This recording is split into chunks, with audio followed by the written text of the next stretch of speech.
السنة تحفظا.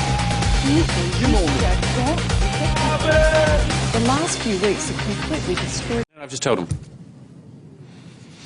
Welcome back to Focus here on France 24. Now, for the first time in the history of the world, a country, India in fact, is accusing a multinational company of biopiracy. That means stealing indigenous plants and then trying to develop genetically modified versions of them without giving any compensation back to the local people or nation where the plant originally came from. Now, the American seed giants Monsanto and its Indian collaborators are being prosecuted for stealing brinjal to develop a genetically modified version called Bt Brinjal. Well, a reporter Vikram Singh has been to the area affected and spoken to those who say it's their environment which has been stolen. Which is essentially owned by Monsanto. Ground for this environmental activist. Leo Saldana filed the complaint that has led to India charging American agricultural giant Monsanto with biopiracy. And the eggplant, or brinjal, is what the company is accused of stealing. Leo says Monsanto illegally used indigenous brinjal varieties to create a genetically modified version of the vegetable. So there are 6 varieties taken from Karnataka, which Monsanto has taken without any conformance with the Biological Diversity Act, and therefore it is biopiracy. And once they put the Bt gene into brinjal, then it becomes a commodity which is essentially owned by Monsanto. The brinjal is one of the most popular vegetables in India, with close to 2,500 varieties. In 2010, Monsanto's partner companies nearly got approval to commercialize a GM variety called Bt Brinjal. The massive public protests forced the government to ban it indefinitely. Undeterred, Monsanto has continued testing other GM crops. 2 months ago, a hastily destroyed experimental field of GM maize was filmed by a local TV crew. Monsanto has been accused by Greenpeace of not informing the field's owner about the nature of the crop. We didn't really have an agreement. Monsanto just made me sign a form. What was written on the form? Nothing. There was just a date and the name of the company. To find out more, we travelled to Bangalore, home to Monsanto's main research centre in India. The company refused requests for interviews and shifted all responsibility to its Indian partner Mahiko, claiming it had conducted the controversial brinjal trials. Our camera was clearly not welcome. This is the first time the Indian government has considered pressing charges of biopiracy against a foreign company. Although prosecution could take years, the country's biodiversity protection authorities believe the move is extremely important. This can send a deterrent message to the big companies for violating the laws of the nation.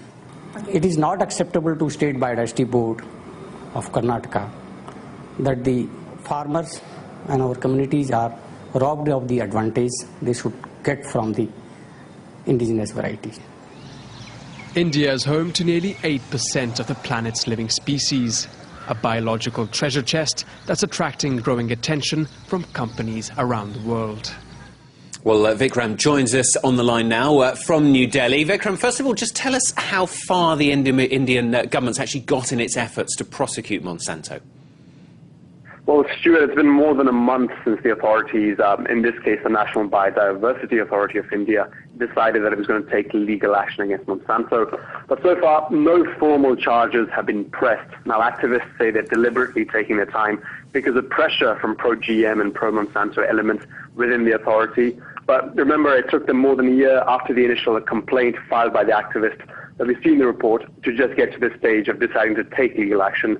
We did speak to members of this authority, and they said they needed time to prepare a solid, watertight case because obviously this particular affair is very sensitive given the involvement of major multinationals like Monsanto, and they feel that how this case goes will have ramifications beyond just this incident. So how important would you say actually is this case for India, and is it the kind of thing that's happened before?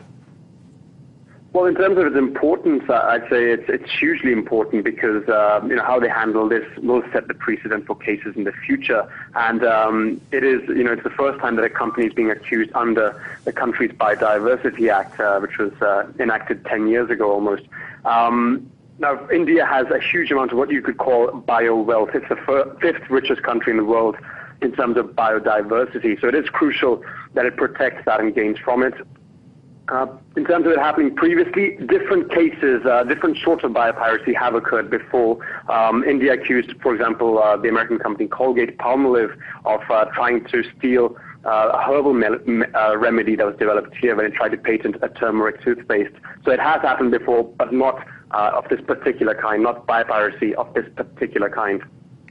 And presumably while filming the report, you had the chance to interact with some of the farmers there. How do they feel about it? Yeah, we did speak to quite a few farmers across the state of Karnataka, which has become, or at least was, a hotbed for experimentation of various GM crops. Now, a lot of the farmers didn't really have a very concrete idea about the specifics of this case. Remember, it's very technical.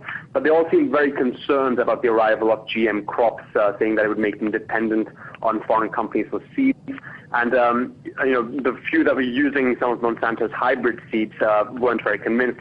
We spoke to the vice president of the state's Farmers Association, who said that, referring to this case, said that it was preposterous, in his words, that these varieties that farmers had developed over generations could suddenly be taken away for commercial exploitation by a foreign company, or in this case Monsanto. So they're very unhappy. Let's talk about Monsanto themselves then. We saw in your report, obviously, they didn't want to talk to you about it, but it's not their first brush with controversy, is it?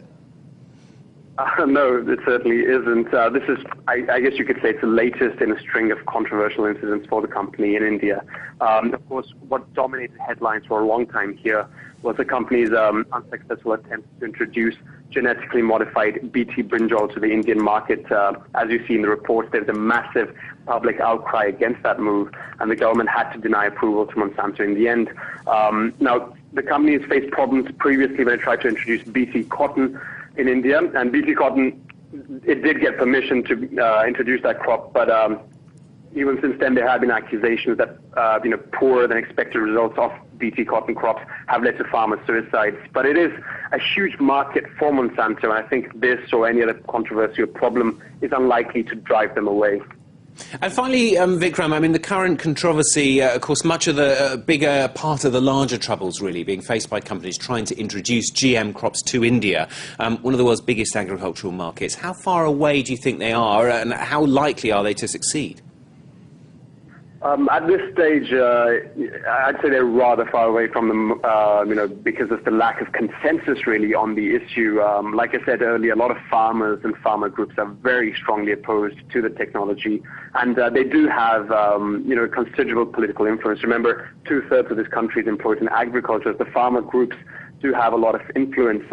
For example, the state of Karnataka, where we filmed, recently declared a ban on GM testing within its boundaries, partially because of pressure from farmers. Some other scientists we spoke to said that they wanted more independent research about the effects of these crops before they were given permission. So companies like Monsanto and others like Cargill and DuPont clearly have their work cut out. Vikram, thanks a lot. That's Vikram Singh, our correspondent, joining us there from New Delhi. That's today's focus here on France 24. Stay with us.